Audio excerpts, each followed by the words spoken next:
হিসাব বিজ্ঞানে লেনদেন বলতে সেই সকল ঘটনাকেই বোঝানো হয় যে ঘটনা আর্থিকভাবে পরিমাপ করা যায় এবং একটা প্রতিষ্ঠান বা ব্যবসা প্রতিষ্ঠানের আর্থিক অবস্থার পরিবর্তন করে। সবাইকে স্বাগত। আমি হারুন আছি আপনাদের সাথে। স্কুল বুক 360 একটি education and knowledge sharing channel. এখানে বিভিন্ন ধরনের একাডেমিক নলেজ শেয়ার করা হয়ে থাকে। তাই যারা চ্যানেলটিতে প্রথমবার আসছেন তারা চ্যানেলটিকে সাবস্ক্রাইব করে সঙ্গে থাকবেন। আর যারা এই চ্যানেলটিকে ইতিমধ্যে সাবস্ক্রাইব করেছেন তাদেরকে অসংখ্য ধন্যবাদ এবং ভালোবাসা।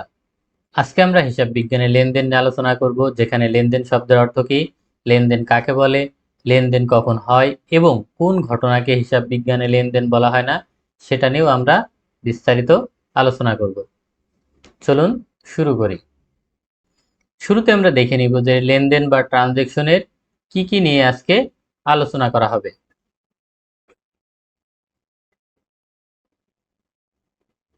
তাহলে চলুন আমরা বিস্তারিত আলোচনা শুরু করি। শুরুতে আমরা দেখব যে লেনদেন শব্দের অর্থ কি। লেনদেন শব্দের অর্থ হলো দেওয়া নেওয়া, আদান প্রদান। অর্থাৎ একজন দিবে আর একজন নিবে, একজন সুবিধা দিবে আর একজন সুবিধা নিবে, একজন সুবিধা দিবে আর একজন সুবিধা নিবে। এই যে দেওয়া নেওয়া, এটাই আসলে লেনদেন। এখন আমরা দেখব যে হিসাব বিজ্ঞানে লেনদেন বলতে কি বোঝায়। হিসাব বিজ্ঞানে লেনদেন বলতে সেই সকল ঘটনাকে বোঝানো হয় যে ঘটনা অর্থ দিয়ে পরিমাপ করা যায় এবং কোনো একটি ব্যবসা প্রতিষ্ঠান অথবা কোনো প্রতিষ্ঠানের আর্থিক অবস্থার পরিবর্তন ঘটায়, তখনই তাকে লেনদেন বলা হবে। অর্থাৎ যখন কোনো ঘটনা ঘটবে, সেই ঘটনা যদি অর্থ দিয়ে পরিমাপ করা যায় এবং কোনো প্রতিষ্ঠান বা ব্যবসা প্রতিষ্ঠান তার আর্থিক অবস্থার যদি পরিবর্তন ঘটায়, তখন তাকে আমরা লেনদেন বলবো। একটা উদাহরণ দিলে বুঝতে পারবেন। ধরেন আপনি একটা ব্যবসা প্রতিষ্ঠানের জন্য 1,00,000 টাকার আসবাবপত্র বা ফার্নিচার কিনলেন। এখন এই যে আসবাবপত্র বা ফার্নিচার কিনলেন কত টাকা দিয়ে? 1,00,000 টাকা দিয়ে। 1,00,000 টাকা দিয়ে যখন আপনি ফার্নিচার কিনেছেন তখন কিন্তু আপনার কাছ থেকে টাকা চলে যাচ্ছে। তার মানে কি, আপনার যে ব্যবসা প্রতিষ্ঠান তার আর্থিক অবস্থার কিন্তু পরিবর্তন হয়ে গেল। আবার যেখানে যাচ্ছে টাকাটা, সেই প্রতিষ্ঠানেরও কিন্তু আর্থিক অবস্থার পরিবর্তন হয়েছে, কারণ সেই প্রতিষ্ঠানে কিন্তু টাকার পরিমাণ বেড়ে গেছে আর আপনার প্রতিষ্ঠানে টাকার পরিমাণ কমে গেছে। তার মানে কিন্তু এখানে কি হলো, আর্থিক অবস্থার দুই প্রতিষ্ঠানের কিন্তু কমছে বা বাড়ছে, অর্থাৎ পরিবর্তন হয়েছে। আবার এই যে 1,00,000 টাকা দিয়ে ফার্নিচার ক্রয় করা হলো, এখানে কিন্তু আমাদের কাছে কি ফার্নিচার আসছে। তার মানে কি, এখানেও কিন্তু একটা পরিবর্তন হয়েছে। আবার যেখান থেকে ক্রয় করা হয়েছে তার কাছ থেকে কিন্তু 1,00,000 টাকা সমমানের ফার্নিচার চলে আসছে। তার মানে দেখেন, এখানে কিন্তু এই ঘটনাটা আর্থিকভাবে পরিমাপ করা গেছে। এখানে শুধু অর্থ দিয়ে পরিমাপই না, আর্থিক অবস্থারও কিন্তু প্রতিষ্ঠানের পরিবর্তন হয়েছে। তাই এই ঘটনাকে আমরা লেনদেন বলবো। কখন লেনদেন হচ্ছে কখন লেনদেন হচ্ছে না এটা কিন্তু জানা খুব জরুরি, কারণ হিসাব বিজ্ঞানে যা কিছু করা হয় সবকিছু কিন্তু লেনদেন নিয়ে। তাই লেনদেন কি সেটা আমাদের ভালোভাবে অবশ্যই জানা থাকা দরকার। এখন আমরা দেখব যে হিসাব বিজ্ঞানে কোন ঘটনাকে লেনদেন বলা হয় না। ধরেন আপনি কিছু পণ্য ক্রয় করার জন্য অর্ডার দিলেন। এই যে আপনি অর্ডার দিলেন, এই অর্ডারের ফলে আপনার প্রতিষ্ঠানের কোনো পরিবর্তন হচ্ছে না, আবার যে প্রতিষ্ঠানে আপনি অর্ডার দিলেন তাদেরও কিন্তু আর্থিক অবস্থার কোনো পরিবর্তন হচ্ছে না। জাস্ট আপনি একটা অর্ডার করছেন, ফলে এই ঘটনাকে লেনদেন বলা যাবে না। কিন্তু যখন আপনি পণ্যটি ক্রয় করবেন এবং পণ্যটি ক্রয় করার পরে আপনার অফিসে আসবে বা আপনার প্রতিষ্ঠানে আসবে, তখন কিন্তু এখানে লেনদেন হচ্ছে। ওই টাকার বিনিময়ে কিন্তু আপনার প্রতিষ্ঠানে বা ব্যবসা প্রতিষ্ঠানে পণ্য আসছে। হিসাব বিজ্ঞানে লেনদেন বলতে সেই সকল ঘটনাকেই বোঝানো হয় যে ঘটনা আর্থিকভাবে পরিমাপ করা যায় এবং একটা প্রতিষ্ঠান বা ব্যবসা প্রতিষ্ঠানের আর্থিক অবস্থার পরিবর্তন করে, তখনই তাকে লেনদেন বলে। অর্থাৎ লেনদেন হতে হলে অবশ্যই দুইটা বিষয় থাকতে হবে। একটা ঘটনা হলো ওই ঘটনা অবশ্যই আর্থিকভাবে পরিমাপ করা যাবে এবং একটা ব্যবসা প্রতিষ্ঠান অথবা যে কোনো প্রতিষ্ঠানের আর্থিক অবস্থার পরিবর্তন ঘটবে। এই দুইটা বিষয় থাকলেই তখন আমরা তাকে লেনদেন বলতে পারবো। এখন আমরা দেখব যে প্রত্যেক লেনদেন ঘটনা কিন্তু প্রত্যেক ঘটনা লেনদেন নয়। প্রত্যেক লেনদেন ঘটনা এবং প্রত্যেক ঘটনা লেনদেন নয়, এটা বোঝার জন্য একটা উদাহরণের সাহায্য নিব। ধরেন একটা ব্যবসা প্রতিষ্ঠানে কিছু কর্মী নিয়োগ দিবে। এই যে কর্মী নিয়োগ দেওয়া, এটা কিন্তু একটা ঘটনা। এই যে নিয়োগ প্রক্রিয়া, এই নিয়োগ প্রক্রিয়ার ফলে কিন্তু ওই প্রতিষ্ঠানের কিন্তু অর্থের কোনো পরিবর্তন হচ্ছে না। আবার এই প্রক্রিয়াকে আমরা অর্থ দিয়ে পরিমাপও করতে পারবো না। তাই এই নিয়োগ প্রক্রিয়া একটি ঘটনা, কিন্তু লেনদেন নয়।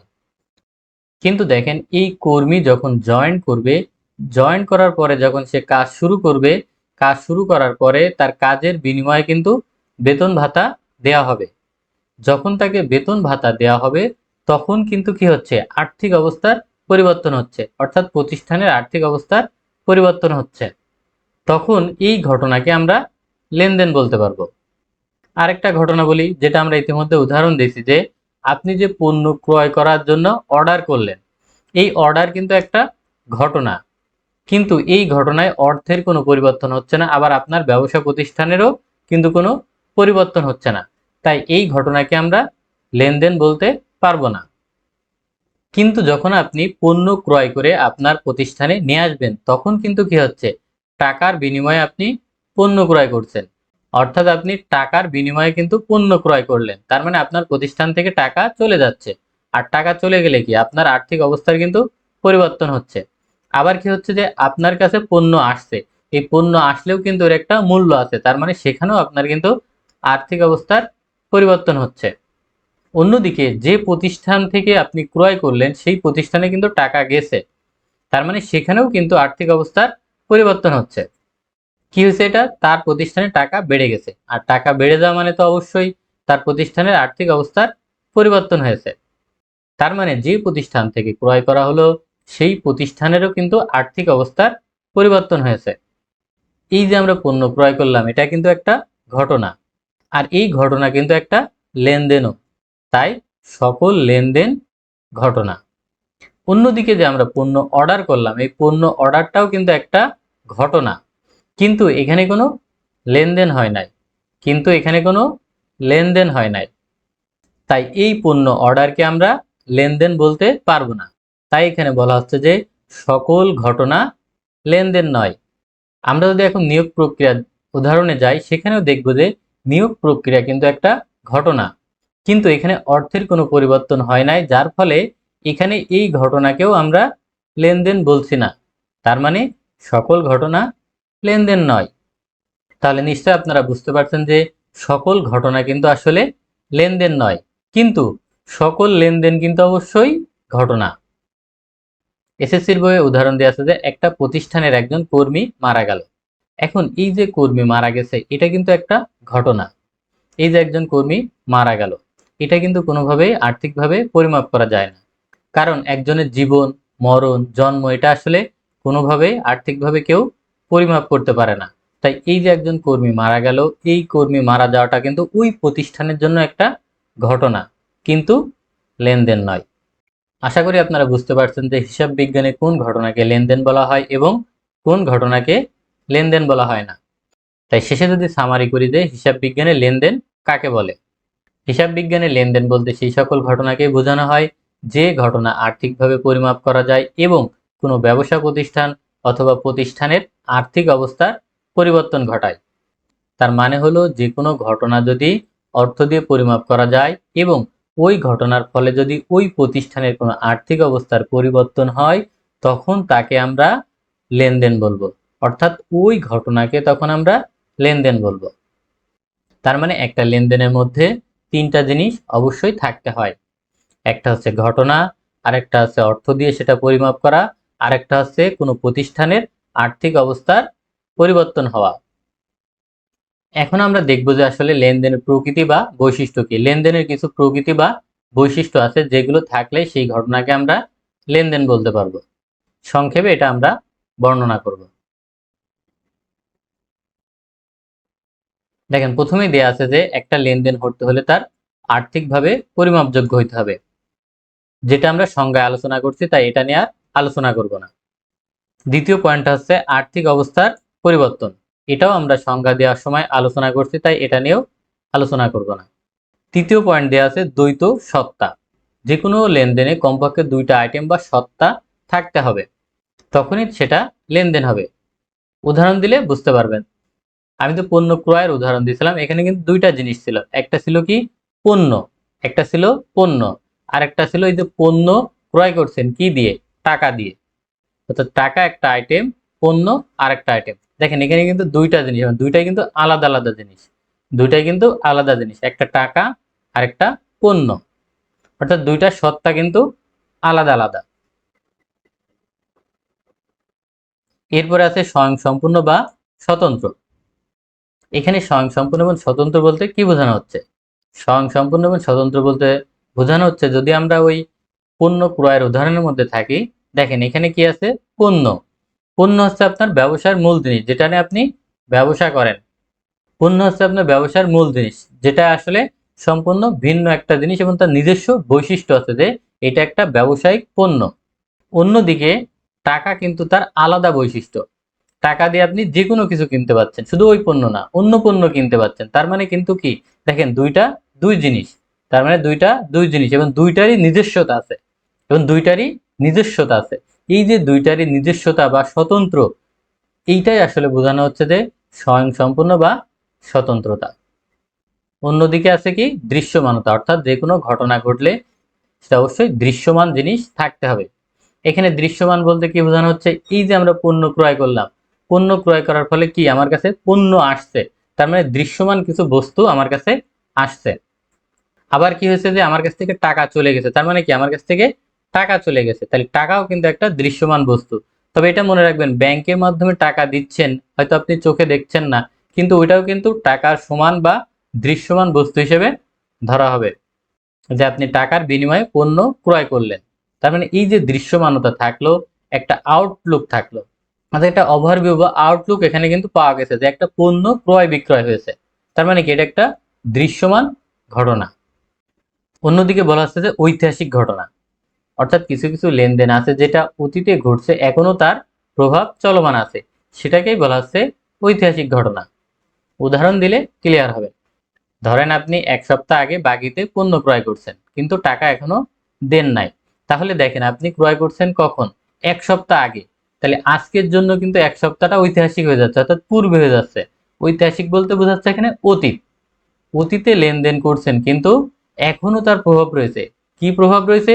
তাকে কিন্তু আপনার টাকা দিতে হবে, তাকে আপনার টাকা দিতে হবে। এই যে আপনি যদি এখন টাকা দেন, তাহলে ওই ঘটনার কিন্তু একটা ইম্প্যাক্ট তৈরি হলো, ওই ঘটনার একটা ইম্প্যাক্ট তৈরি হলো কি, আপনি টাকা দিচ্ছেন। তার মানে কি, অতীতে ঘটছে কিন্তু এখনো তার প্রভাব চলমান রয়েছে। এই যে ধরনের ঘটনাকে আসলে ঐতিহাসিক ঘটনা বলছে। তার মানে বাকিতে যদি কোনো লেনদেন হয়, সেই সকল ঘটনাকে ঐতিহাসিক ঘটনা বলছে।